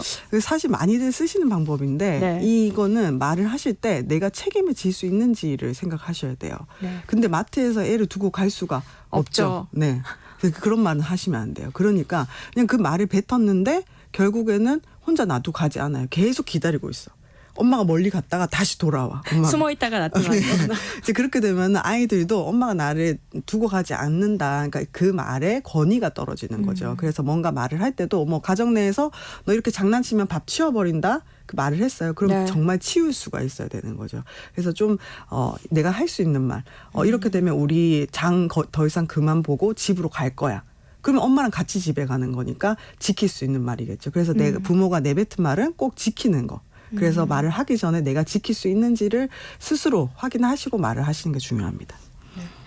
저도 아이를 키우다 보니까 나는 어땠나 좀 스스로 돌아보게도 되는데요. 이렇게 아이랑 실랑이를 하다 보면 부모도 사람이다 보니까 감정이 좀 생길 수밖에 없잖아요. 네. 머리로는 다 알고 있어요. 이게 네. 이렇게 하면 안 된다는 거. 근데 네. 욱하는 마음을 누르기가 어렵습니다. 네. 이럴 때 좀 도움이 되는 훈육 방법이 있을까요? 네. 그러니까 저희 남편도 가끔 저한테 역시 병원에서만큼은 안 되는구나. 그렇게 말을 할 때가 있습니다. 네. 그래서 보통의 부모, 자연스러운 부모라면은 당연히 감정이 생기고 네. 감정이 이제 욱하고 나오는 경우도 있죠. 그래서 저는 이제 부모님들에게 신호등을 생각하시라 말씀을 드리는데 네. 우리가 운전할 때 신호등이 빨간불, 노란불, 초록불이 있죠. 네. 그래서 아이를 훈육할 때도 이게 지금 빨간불인지 초록불인지 노란불인지를 생각하시라고 말씀드려요. 네. 그래서 내가 딱 하고 나면은 스스로가 이거 너무 심했는데 아니면 내가 소리를 지르고 나서도 본인도 놀라시는 경우가 있어요. 네. 그럼 빨간불이죠. 네. 그럼 빨간불에는 우리가 어떻게 해야 합니까? 멈춰서야죠. 네, 무조건 멈춰줘야죠. 그 전에 뭐 상황이 어쨌든 내가 얼마나 좋은 의도로 했던 간에 빨간불이라고 내가 느꼈을 때는 그대로 멈춰서시는 게 필요하고 사실 이제 노란불은 이제 곧 빨간불로 바뀔 거다. 라는 거를 보여주는 거잖아요. 좀 애매모호한 상황이죠. 네. 그런 경우에도 사실은 일단 멈춤을 하시는 게 훨씬 더 건강한 육아를 할 수가 있는 거죠. 그런데 만약에 이 감정의 신호등을 이용하지 못하고 네. 화를 막 내면서 훈육할 때도 있잖아요. 네, 근데 맞습니다. 그럼 그 이후에 부모가 네. 어떻게 행동하면 좀 괜찮아질까요? 네. 그래서 우리가 사람 간의 관계를 맺다 보면은 의도치 않게 서로 갈등이 생기기도 하고 상처를 주기도 합니다. 근데 중요한 거는 이 상처가 생긴 이후에 이걸 얼마나 잘 회복하는지가 중요하거든요. 그래서 만약에 어떤 훈육을 하고 나서 훈육의 상황이 끝났어요. 근데 부모가 느끼기에 내가 너무 내가 의도했던 것보다 너무 과하게 감정 표출을 했다. 네. 그래서 성숙한 방법으로 아이에게 감정을 표현하는 게 아니라 있는 그대로 날 것으로 표현을 해버렸다. 네. 이제 부모님이 스스로 아실 거거든요. 이제 그럴 때는 이제 그 부분에 대해서는 아이에게 정정을 해주는 게 필요합니다. 뭐 예를 들면 누구누구야 아까 아빠가 너무 놀라서 큰 소리를 쳤는데 내가 큰 소리를 쳐서 너가 너무 놀랐을 것 같다. 그래서 아빠도 다음부터는 그렇게 큰 소리를 안 치도록 노력을 할게. 그래서 너가 너무 놀랐다면 나도 미안하다. 네. 이 정도는 분명히 얘기를 해줄 수가 있죠. 그래서 아이도 부모의 감정이 감정 자체는 자연스러울 수 있지만 미성숙한 표출을 아이들이 배울 필요는 없는 거잖아요. 그래서 좀 부모도 스스로가 잘못됐다고 생각하는 부분에 대해서는 아이에게 이제 사과를 하는 게 필요하고요. 근데 이게 또 넘어서 가지고 너무 죄책감이 느껴지는 거야. 그래가지고 내가 괜히 했다. 나는 좋은 부모인가 이게 과도하게 빠져들면은 또 이거를 너무 과하게 또 사과를 하실 경우도 있어요. 네. 울면서 혹은 내가 너한테 너무 잘못한 것 같아. 부끄럽다. 너무 과도하게 하면은 아이가 원래는 한 5 정도로 놀랐던 거를 상황을 더 크게 느낄 수도 있어요. 그래서 이제 부모님도 너무 과하게 하실 필요는 없고 또 이 죄책감이라는 게 너무 길게 가면은 결국에는 부모의 육아 효능감 을 떨어뜨리기 때문에 부정적인 감정이 쌓이게 돼요. 그래서 나중에 나중에 육아에도 별로 좋지 않기 때문에 좀 안 좋은 건 빨리빨리 털어내시는 게 필요합니다. 네. 이런 훈육 자체가 아이와의 애착 형성을 방해하진 않을까 이런 고민하는 네. 분들도 계시더라고요. 네. 훈육과 애착 관련이 있나요? 훈육과 애착 굉장히 큰 관련이 있죠. 근데 이제 오해를 하시는 게 애착은 사랑해주고 수용해주는 것만으로 만들 수 있다. 그렇게 생각하시는데 네. 아닙니다. 애착은 안전하고 단단한 친밀한 관계죠. 그래서 아이가 안전하고 단단함을 느끼려면 부모의 권위가 있어야 됩니다. 그래서 우리 아이들은 크고 단단한 부모를 원합니다. 그래서 내가 어떻게 하든 가만히 놔두고 나의 모든 걸 허용해 주는 부모를 원하는 게 아니라 네. 우리가 어딜 가도 가이드 여행을 갔는데 사막 벌판에 마음대로 노세요 하면은 계속 뭔가 불안하죠. 여기 가도 되나? 저기 안 가도 되나? 이런 생각이 들기 때문에 큰 부모의 틀 안에서 아이들이 자유롭게 느끼고 경험하고 또 그 안에서 부모와의 친밀감을 느낄 때 훨씬 애착이 단단해집니다. 그래서 애착에는 사랑이랑 보살핌과 동시에 적절한 경계와 훈육이 꼭 필요합니다. 네. 만약에 훈육을 통해서 아이 행동에 변화가 생겼다고 하면 좀 칭찬을 해주는 것도 필요할까요? 칭찬은 필수적입니다. 그리고 칭찬을 절대 아끼지 마시고요. 그리고 훈육을 많이 하는 아이일수록 칭찬은 그만큼 많아져야 됩니다. 네. 그리고 이제 제가 지난 시간에 안 돼라고 제안을 하려면 그 전에 아이하고 친밀해야만 그 안 돼라는 말을 할 수 네. 있는 그 권리를 획득한다고 했잖아요. 네. 그래서 안 돼의 전제는 그래입니다. 그래서 아이를 먼저 수용해주고 너 그런 거 잘한다 이런 관계가 형성된 다음에 훈육을 할 수가 있는 거고 또 훈육 중간중간에 아이의 변화된 행동에 대해서는 굉장히 빠르게 캐치해서 중간중간 계속 칭찬을 해주는 게 필요해요. 네. 그래서 예를 들어서 이제 마트에 갔어요. 네. 마트에 가서 한바탕 때를 썼어. 한바탕 애가 울고불고 했는데 결국에는 안 사고 차에 왔어요. 차에 왔는데 뒤에서 계속 씩씩대고 울고 있어요. 네. 근데 이제 거기다 대고 너 약속해놓고 약속도 안 지키고 이러면 다음부터 뭐다? 네. 저 보신 거 아니죠? 그런 경우가 사실 상당히 많죠. 네. 근데 이제 그거보다는 일단 애가 씩씩대건 어땠던 간에 자기 이제 부모 말을 따른 거잖아요. 그게 이제 부모가 애를 업고 왔건 어땠던 간에 온 거예요. 그럼 이제 그때 칭찬해 주시는 겁니다.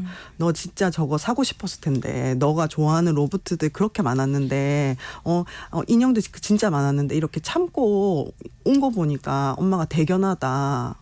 너의 그런 모습이 엄마는 자랑스럽다. 근데 그거는 거짓말은 아닌 거죠. 그러니까 어쨌든 참고 부모의 말을 따른 거잖아요. 그래서 기회가 있을 때마다 구체적인 칭찬은 많이 해주시는 게 필요합니다. 사실 저는요 지금보다도 앞으로가 더 걱정될 네. 때가 많아요. 네. 아마 많은 부모님들도 그럴 것 같긴 한데요. 아이가 청소년이 되었을 때 네. 그때는 어떻게 해야 할까요? 네. 청소년이 되면은 사실 이제 훈육이라는 단어도 쓰기가 민망하죠. 네. 왜냐하면 이제 청소년기 아이들은 부모하고 대화를 그렇게 하고 싶어하지. 그렇죠. 네. 문 딱 닫죠. 네, 벌써. 않는 경우가 많습니다. 네. 그래서 청소년기를 잘 보내는 방법은 그 전까지의 관계가 단단하면 좋아요. 그래서 그 전까지의 관계가 단단하면 사실 사춘기는 모든 아이들이 오거든요. 네. 그리고 이제 아까 만 2살 정도 되면, 그러니까 미운 4살이 되면은 부모에게서 좀 독립해가지고 내가 나 스스로 할 수 있네 하면서 부모로부터 독립한다고 했잖아요. 네. 근데 이제 그때가 1차 분리 개별화 시기라고 우리가 말하는데 이 청소년 시기가 2차 분리 개별화 시기입니다. 네. 그래서 부모의 가치관이나 부모의 생각으로부터 벗어나서 부모는 틀려. 내 생각이 맞아. 약간 그냥 다르다는 게 아니라 좀 반항하고 도전의식을 가지는 그런 네. 시기죠. 그러다 보니까 이 시기에는 부모나 권위자 갈등이 더 많이 생기는 시기인데 그래서 근데 이거는 또 발달 과정에서도 꼭 필요합니다. 그래서 이 시기를 2차 분리 개별화 시기라고 하고 부모에게서 건강하게 심리적으로 독립을 해야만 그다음 건강한 성인으로 독립을 할 수가 있는 거죠.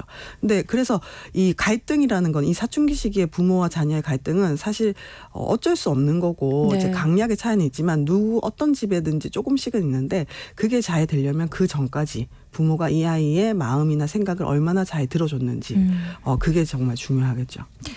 저는 사춘기 시기를 걱정하는 마음으로 지금 더 열심히 하면 되는 네, 거겠네요. 네, 맞습니다. 네, 아이 훈육에 대해서 박소영 선생님과 이야기 나눠보고 있는데요. 관련 고민 갖고 계신 분들 문자 보내주시면 소아청소년 정신건강의학과 전문의 박소영 선생님이 상담해드리겠습니다. 그럼 여기서 노래 한 곡 듣고 오겠습니다. 유아의 숲의 아이.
서로 눈을 맞출 때 푸르르던 숨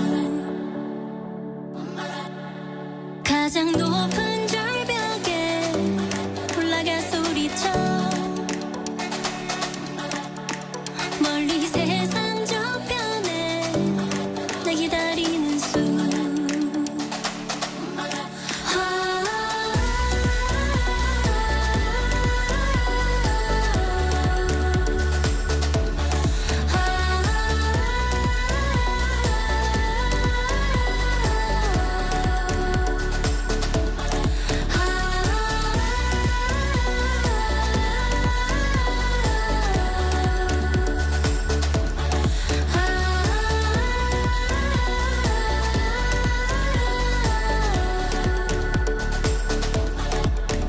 나는 찾아가려 해 신비로운 꿈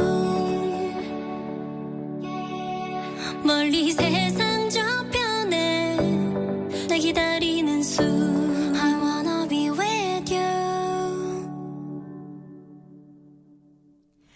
네, 노래 나가는 사이에 많은 분들 문자 보내주셨습니다. 먼저 9437님, 두 돌 같이 난 아이를 키우고 있는데요. 어른이 도와주는 것을 싫어하고 손을 뿌리치며 고집을 부립니다. 옷도 혼자 입으려고 하고요. 거리를 다닐 때도 손을 잡으려고 하지 않습니다. 처음에는 자립심이 강하다고 생각했는데요. 그게 아닌 것 같아요. 아까 말씀하신 것처럼 자기 주장이 강해질 시기니까 이해하고 넘어가야 할까요? 하셨어요. 네, 이 질문은 최근에 이제 제가 다른 곳에서도 받았던 질문인데 네. 11개월 아기가 자기가 스스로 계속 옷을 입으려고 한다고 그래서 네. 부모님이 세상의 쓴맛을 알려줘야 될까 너 원하는 대로 다 될 수는 없다 이런 거를 알려줘야 될까 말까 고민을 네. 하시더라고요.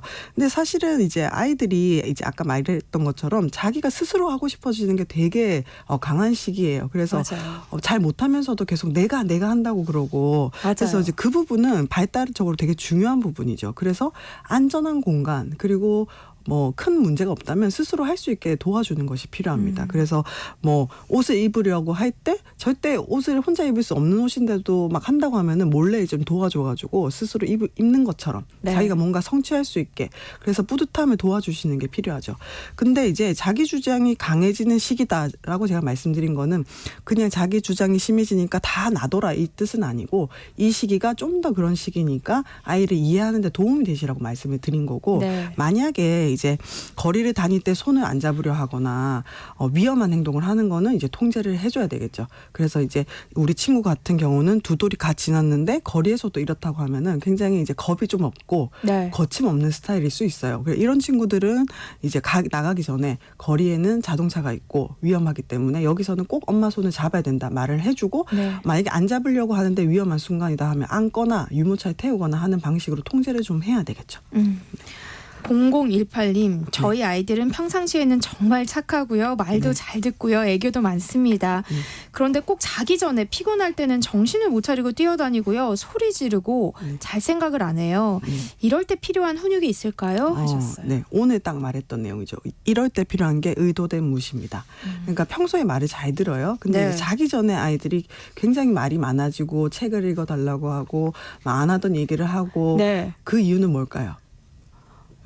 엄마와 놀고 싶어서? 자기 싫어서 더 놀고 싶어서죠. 네. 그래서 이제 첫 번째는 자기 싫어서 더 놀고 싶어서고 두 번째는 또 이렇게 아이들 피곤해질 때 또 좀 과각성하는 경향이 있어요. 이제 흥분하는 경향. 그래서 말이 더 안 통하죠. 그래서 이럴 때는 아이가 뭔 말을 하고 가져와서 놀고 흥분할 때도 그게 크게 위험한 게 아니면 수면 세팅을 해놓은 다음에 반응을 최소화하시는 게 필요합니다. 네. 거의 반응 안 하는 거죠. 아 이제 나도 잘 거니까 대답을 못 할 수 있어 하면서 눈을 감고 얘가 옆에서 계속 말을 해도 그냥 이때는 반응을 안 해주시는 거죠. 그렇군요. 라디오 상담소 우리 아이는 왜 오늘은 여기까지 하겠습니다. 지금까지 소아청소년 정신건강의학과 박소영 전문의와 함께했습니다. 고맙습니다. 네, 감사합니다.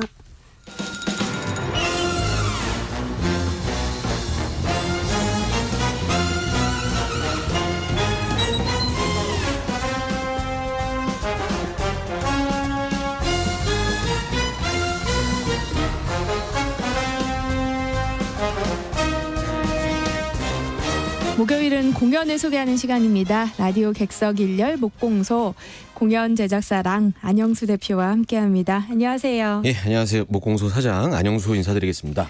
네, 사장님, 오늘은 어떤 공연을 소개해 주실 건가요? 예, 오늘 2월 29일이잖아요. 네. 4년 만에 한 번 온다는 특별한 날짜이기도 하고 또 2월에서 이제 내일이면 3월이니까 요 시점에 좀 어울릴 만한 공연, 뭔가 이제 마음이 몽글몽글해지면서 이런 따뜻한 공연, 그러면서도 놀랄 만한 이야기가 숨겨져 있는 공연, 이런 공연 한 편 준비해봤습니다. 오늘따라 유독 수식어가 좀 거창한 것 같아요. 예, 뭐 늘 죄송한 마음인데 이게 많이 알려지지 않은 공연을 소개하려면 설명을 앞에다 좀 이렇게 많이 붙여야 네. 들으시는 분들이 좀 기대하실 것 같아서 좀 이해해 주시고요. 이번에 소개해드릴 공연은 뮤지컬 너를 위한 글자라는 작품입니다. 뮤지컬 제목이 너를 위한 글자라는 거잖아요. 예. 좀 서정적인 느낌도 있는 것 같고 네. 로맨스? 네. 이런 이야기 아닐까 싶은데 네, 맞나요? 너를 위한 글자, 이게 약간 분위기 있게 읽어야 될 것 같은 네. 그런 느낌인데 제목만 제가 말씀드렸는데 우리 진행자님께서 딱 분위기 맞춰 주신 것 같고요. 이 공연의 제작사가 언론사의 홍보를 이제 하기 위해서 보도자를 이렇게 뿌리잖아요. 네. 이때 그 앞에 카피에 보면은 어른들을 위한 힐링 동화 뮤지컬이라고 되어 있거든요. 그러니까 약간 애니메이션 같은 느낌의 제목이기도 한데, 네. 그리고 이제 포스터에 나와 있는 메인 카피가 내 사랑이 너에게 빛이 될 수 있다면 이런 느낌이에요. 네. 그러니까는 뭐 거의 제작사 대표 아니면 프로듀서 수준으로 우리 진행자님께서 분위기를 맞춰주신 겁니다. 네. 갑자기 좀 어깨가 으쓱해지는 것도 같은데요. 예. 작품 설명을 좀 더 해주시면 좋을 것 같은데요. 예, 일단 이 작품 2019년에 초연이 됐었던 작품이고요. 그 여러분들이 많이 아시는 김수로 씨가 대표로 있는 WK라는 제작사 작품입니다. 네. 이 김수로 씨가 좋은 공연 많이 제작하고 있거든요. 그 대학로에서 작고 많이 안 알려진 창작 공연들. 근데 이 작품은 초연 때도 굉장히 좋은 평가를 받았었는데 한동안 공연이 안 됐었어요. 다시 재공연이. 근데 뭐 다 아시겠지만 2019년에 초연됐으니까 그 이후에 코로나가 바로 터져서 네. 못했던 것도 있고, 제 생각에 이제 다른 이유도 좀 있을 것 같은데, 이제 당시에 지금도 좀 이어지고 있는데 대학로에 있는 그 공연 좋아하시는 분들의 공연 시장이 약간 죽음을 다루거나 파멸극, 막 매우 힘들어하면서 죽임을 당하고 울고 막 이런 공연들이 굉장히 좀 유행처럼 이런 소재가 번졌었거든요. 네. 근데 제가 오늘 소개해드릴 이 너를 위한 글자라는 공연은 이런 분위기랑 너무 어울리지가 않아요. 그 약간 무공의 뮤지컬이라고 해야 되나? 뭐 네. 이런 느낌이거든요. 그래서 이제 재공연할 날짜를 빠르게 잡고 있지 못했던 것 같은데 이번에 특별한 마음을 먹고 공연을 올리신 게 아닌가 싶습니다. 네. 무공의 뮤지컬이라고 하시니까 어떤 내용일지가 더 궁금해지네요. 네, 제가 이제 무공의 그러면은 약간 느낌은 굉장히 착하고 좋은 것 같은데 재미는 없을 것 같다 이렇게 생각하실 수 있잖아요. 네. 근데 그렇지 않습니다. 흥미롭고 진한 사랑 이야기, 그리고 아주 그냥 그 미소 지으면서 볼 수 있을 만한 전반부와 후반부의 눈물을 참을 수 없는 이야기로 지금 흘러가는데, 네. 제가 좀 말씀드릴게요. 약간 이과 문과의 사랑 배틀 이야기 이런 느낌이라고 생각하시면 좋을 것 같은데 줄거리 말씀드리겠습니다. 이 이야기는 이탈리아 발명가, 전 처음 들었습니다. 펠리그리노 투리 들어보셨어요? 아니요. 그죠? 이참에 배우는 겁니다. 네. 아니, 들었어도 너무 길어서 아마 잊었을 거예요, 우리가. 네, 저도 이제 대본 쓰면서 그래서 뒤에는 계속 툴이라고만 합니다. 네. 이 인물의 실제 이야기를 모티브로 한 이야기라고 하고요. 작품 배경은 이탈리아의 작은 바닷가 마을 마나롤라라는 곳을 배경으로 합니다. 그 무대 분위기도 그렇고 실제로 아마 마나롤라가 그 가서 이제 보면은 왜 저기 TV에서 좋은 여행지 같이 나올 것 같은 그런 굉장히 이쁜 마을인 것 같아요. 네. 일단 이 툴이라는 사람은 본인의 발명품들 이거 말고는 다른 거에 전혀 관심이 없는 사람이에요. 약간 이상한 안경 쓰고 발명에만 꽂혀 있는 사람. 네. 그런데 이제 이 어느 날 이 투리의 옆집으로 어떤 사람이 이사를 온 거죠.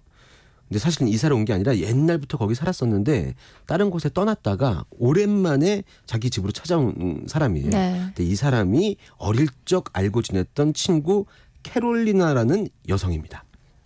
뭔가 예상되시죠 이제? 네. 몽골한 사람 이야기가. 네. 드라마 이제 저희가 예상한 대로 흘러갑니다. 예전에 이성 친구가 고향으로 돌아왔다. 그리고 발명품에 빠져 있으면서 타인의 삶에는 전혀 관심이 없던 툴이라는 인물과 별거 아닌 일로 오다 가다 자주 만나게 됩니다. 그러면서 이제 사건이 벌어지죠. 네. 네. 예를 들면 이제 캐롤리나가 돌아와서 이제 짐을 옮겨야 되니까 엄청 시끄럽게 쿵쾅쿵쾅 거려요. 근데 발명에만 꽂혀 있었던 이 투리는 이게 너무 신경 쓰이는 거죠. 그래서 따지러 갑니다. 이게 뭐 하는 짓이냐? 따지러 갔는데 그 집에 문고리가 고장난 걸 보고 고쳐주고 와요. 요런 식의 이제 감정이 관계가 네. 서로 생기는 거죠. 여기까지가 이제 이 투리와 캐롤리나의 얘기고요. 네. 요 얘기만 쭉 가면 재미가 없으니까 여기서 다른 이야기가 펼쳐집니다. 이 작가가 꿈이었거든요. 이 캐롤리나라는 여성이.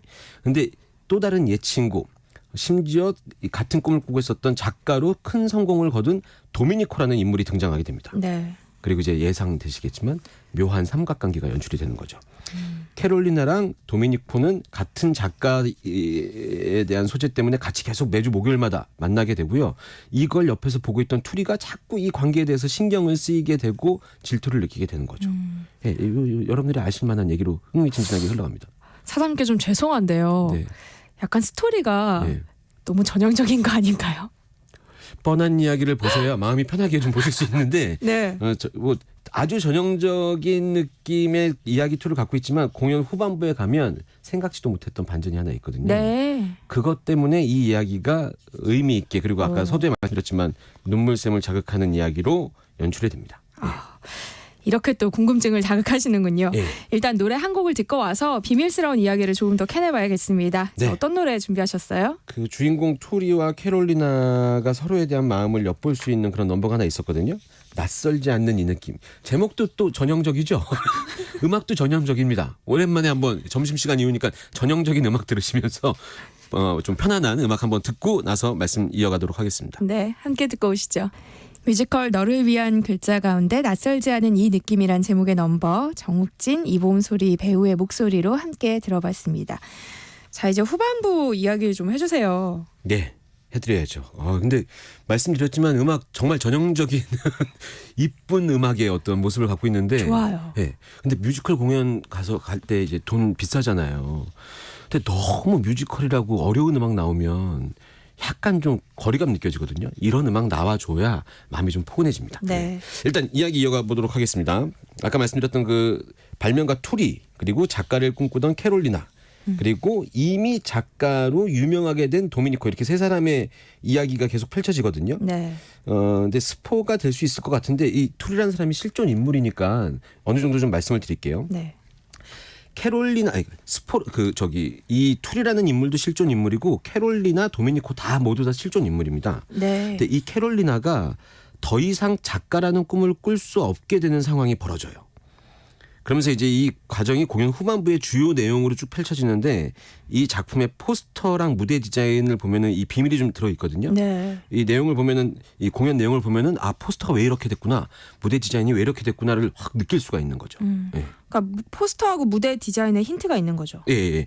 그러니까 공연 포스터 보시면 메인 이미지로 타자기를 사용하고 있어요. 타자기에 뭐 아름답게 막 편지도 있고 꽃도 꽂혀 있고 막 이렇게 돼 있는데 여기까지도 좀 모르시겠다 싶으신 네. 분들은 공연 보시면 무대 디자인도 좀 특이하게 돼 있습니다. 무대 바닥이 동그란 그 오륜기처럼 동그란 원형이 한 6, 7개가 이렇게 3층 정도의 구조로 만들어져 있어요. 그럼 배우들이 거기를 걷기도 하고 통통 이렇게 뛰어다니기도 하고 이렇게 연출되는데 네.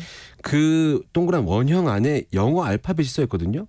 그러니까 전 이게 무슨 줄임말인 줄 알고 한참 봤는데 네. 공연 보다 보니까 이게 타자기의 모습인 거예요. 네. 네, 타자기구나 하면서 이제 딱 느낌이 와요. 근데 왜 이게 힌트가 된다고 말씀드렸냐면 아까 그 주인공 말씀드렸던 그 발명가 네. 펠리그리노 투리라는 사람은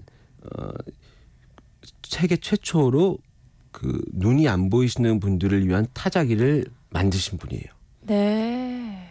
여기까지만 얘기하겠습니다. 네. 끝이에요? 이거 더 얘기하면 공연을 보러 오라는 건지 공연 보지 말고 저희 방송을 들으라는 건지 뭐 헷갈리실 수 있어요.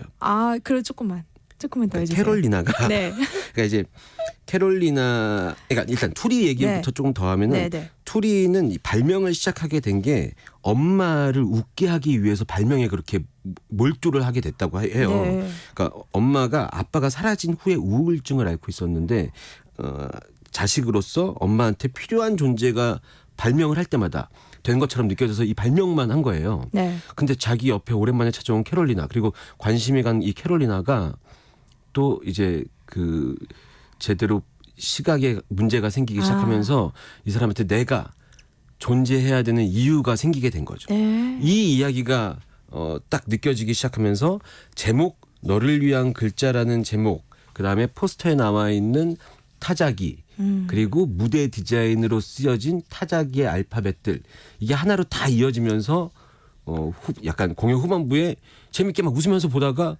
자기도 모르게 내 감정 어떡하지? 막 이러면서 이제 나 주책인가 봐 이러면서 이제 눈물이 흘러지게 되는 그런 공연인 거죠. 근데 공연을 보는 재미가 또 있다면서요. 네.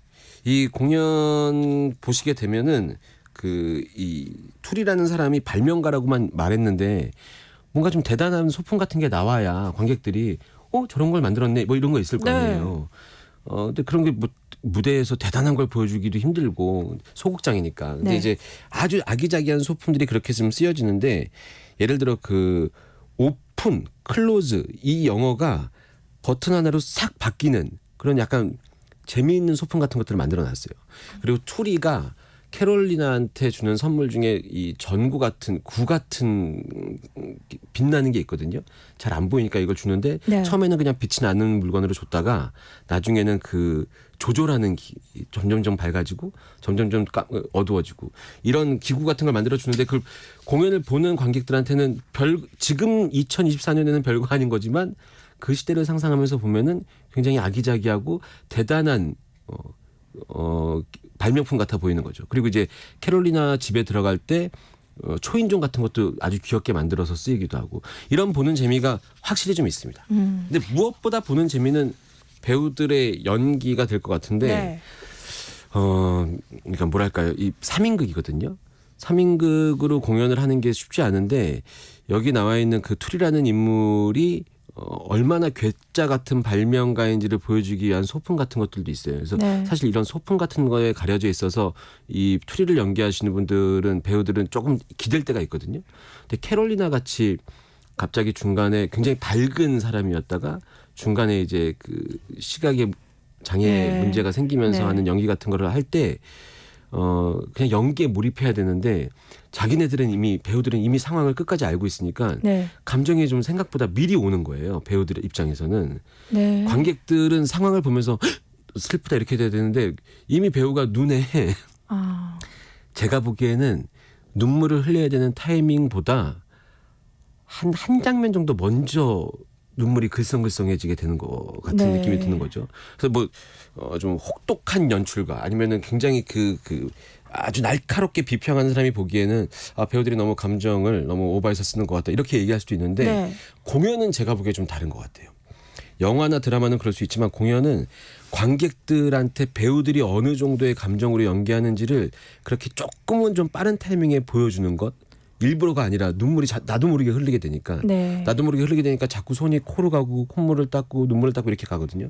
근데 이 제스처 하나 이건 아마 연습할 때 있지 않았을 그 동작일 텐데 이런 동작들의 배우들의 연기를 보면 관객들은 이제 더 마음이 동요되고 그리고 약간 왜 그 야구 경기장이나 축구 경기장 보면은 왜 파도 타기 응원 같은 거 하는 것처럼 관객들의 웃음도 1열부터 뒤쪽까지 쫙 전달이 되고 눈물도 약간 1열부터 이렇게 뒤쪽으로 쭉 전달되거든요.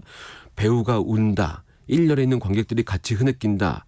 흐느끼는 소리는 안 들리지만 뒤에서 보면 어깨가 미세하게 이렇게 왔다 갔다 거립니다. 이게 이렇게 파도 치듯이 오면서 감동이 좀 뒤쪽까지 오고 객석이 전체적으로 약간 그 감정을 느끼게 되면 다시 무대로 전달돼서 무대에 있는 배우들도 그 감정에 폭받쳐서 또 터트리게 되고 이런 장면들이 나오는데 이 장면들이 아주 좀 그럴싸하고 멋있고 감동스럽게 다가온다.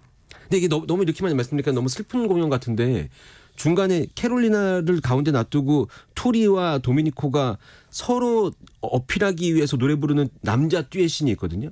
이 씬은 또 굉장히 재미있고 유쾌하고 남자들의 그 아주 알량한 자존심을 내세우는 이런 씬들도 있어서 재미도 있고 감정적으로도 좀 풍만해지고 이런 장면들이 많은 공연이라고 말씀드릴 수 있을 것 같습니다. 저희가 노래 한 곡 더 끝곡에 들을 거잖아요. 어떤 노래 가져오셨어요? 아까는 제가 이제 투리랑 그 캐롤리나의 얘기였는데 이번에는 캐롤리나와 그녀를 절실하게 애정하는 이미 성공한 작가 도미니코의 추억이 담긴 넘버 붉은 지붕 위에서라는 넘버인데 이것도 굉장히 예쁜 한편의 동화 같은 그런 넘버에서 한번 준비해봤습니다. 네, 목공소 다음 주에도 잘 운영해 주시길 바랍니다. 지금까지 랑 안영수 대표와 함께했습니다. 고맙습니다. 감사합니다. 네, 세상의 모든 정보 여기서 마무리하겠습니다. 끝으로 뮤지컬 너를 위한 글자 가운데 애녹, 이정화 배우가 함께 부른 붉은 지붕 위에서라는 곡 들으시고요. 저는 내일 다시 찾아올게요. 지금까지 아나운서 전주리였습니다. 고맙습니다. 우리 어렸을 때 기억나?